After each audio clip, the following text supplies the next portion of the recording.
எதிரணிகளின் வியூகம் பலிக்காது, நாமே வெல்வோம் என்கின்றது தேசிய மக்கள் சக்தி. எமது அரசாங்கமே அமையும் மனோ திட்டவட்டம்.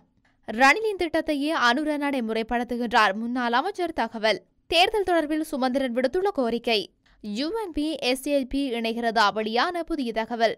ஆட்சி மாற்றம் காரணமாக பதவி விலக வேண்டியதில்லை என்கின்றார் மத்திய வங்கி ஆளுநர். அனுரவின் ஆட்சி தொடர்பில் வெளியான தகவல். கட்டுநாயக்க விமான நிலையத்தில் நள்ளிரவில் ஏற்பட்ட மாற்றம். பொதுத் தேர்தலில் நாடாளுமன்றத்தில் பெரும்பான்மையை கைப்பற்றுவதற்கு எதிரிகள் வியூகம் வகுத்து வரும் நிலையில் அதற்குரிய ஆணையை மக்கள் வழங்க மாட்டார்கள் என்று தேசிய மக்கள் சக்தி தெரிவித்துள்ளது. நாடாளுமன்றத்தின் அதிகாரத்தையும் தேசிய மக்கள் சக்திக்கே மக்கள் வழங்குவார்கள் என்று அக்கட்சியின் நிறைவேற்றுக்குழு உறுப்பினர் சட்டத்தரணி சுனில் வட்டக தெரிவித்துள்ளார். ஜனாதிபதி தேர்தல் நாம் வென்றுவிட்டோம். தேர்தல் விஞ்ஞாபனத்தில் கூறப்பட்டுள்ள விடயங்களை நிறைவேற்றுவதற்கு நாடாளுமன்றத்தின் அதிகாரமும் தேவை. எனவே எவ்வித ஐயமுமின்றி அதற்குரிய ஆணையை மக்கள் எமக்கு வழங்குவார்கள் என்பது உறுதி. எதிரணிகள் இப்படித்தான் உளறினாலும் மக்கள் எமது பக்கமே நிற்கின்றனர் என்றார். ஜனாதிபதி தேர்தலில் சஜித் பிரேமதாசவால் வெற்றி பெற முடியாமல் போய்விட்டது. எனினும் எதிர்வரும் நாடாளுமன்ற தேர்தலில் அதிகமான ஆசனங்களை கைப்பற்றுவோம்.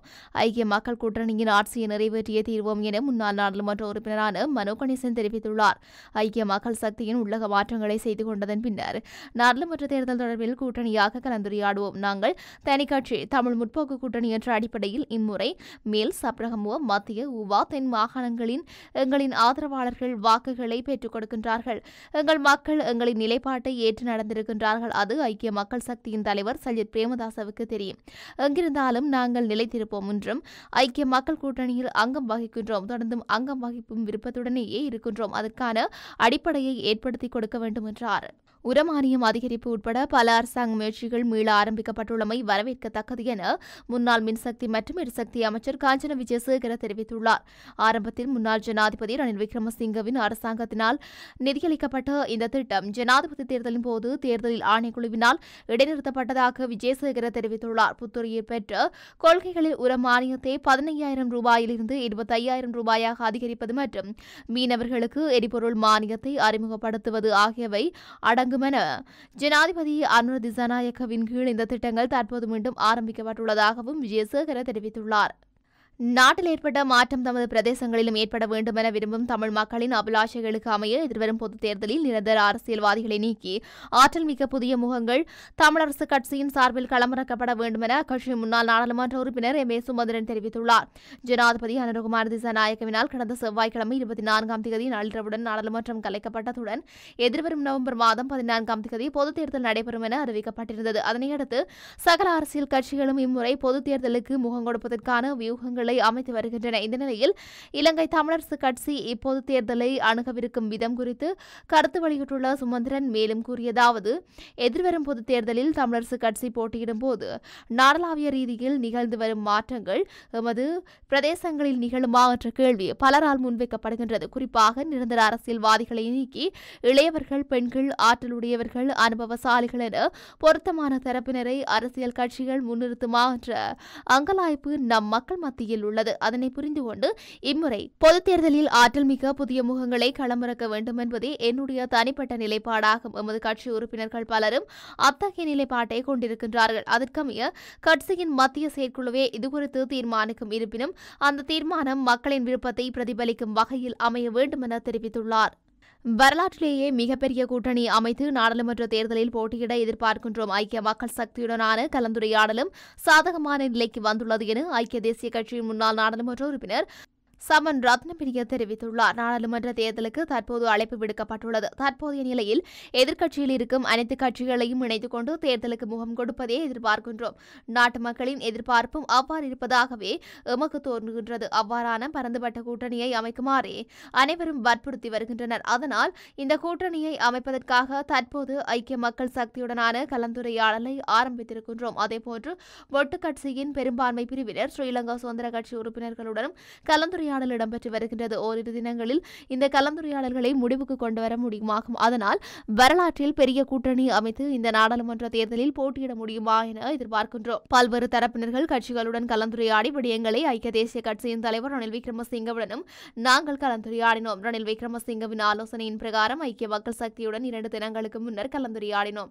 அந்த கலந்துரையாடல் சாதகமாக அமைந்துள்ளது. ஆரம்பத்தில் ஐக்கிய மக்கள் சக்தி இந்த பேச்சுவார்த்தைக்கு பின்வாங்கிய போதும் தற்போது அவர்கள் கலந்துரையாடல்களுக்கு இணக்கம் தெரிவித்து ஆரோக்கியமான பல கருத்துக்களை தெரிவிக்கின்றார்கள். அதனால் தொடர்ந்தும் அனைத்து தரப்பினருடனும் கலந்துரையாடி எப்படியாவது நாடாளுமன்ற தேர்தலில் கூட்டணியாக போட்டியிடவே நாங்கள் எதிர்பார்க்கின்றோம். கூட்டணி அமைத்து போட்டியிடுவதன் மூலமே எமக்கு தேர்தலில் எதிர்பார்ப்பொன்றை ஏற்படுத்திக் கொள்ள முடியும். எமது ஆதரவாளர்களின் எதிர்பார்ப்பும் அதுவாகும் என்றார்.